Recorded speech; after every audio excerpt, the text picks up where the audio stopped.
part of chaplaincy is not just working and waking up every day to explore what your vocation is, but it's truly a call. And so I get the question a lot, like, what is your call to this work? What is higher education chaplaincy? And it's really about journeying alongside these 18 to 22-year-olds who have so much to offer the world and don't quite know what their voice is.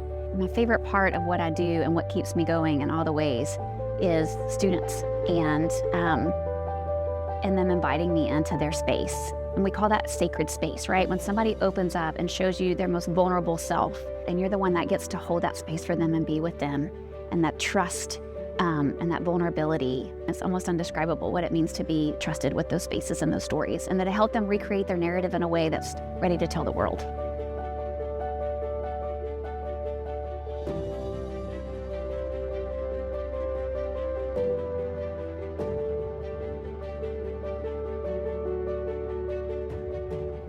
This year in particular for the Wassenich Award, I met two students early on in their careers at TCU who walked into one of my small groups, which was called Pizza, Pasta, and Purpose, where we're really exploring what does it mean to find our purpose in the world, and let's share a meal while we do it.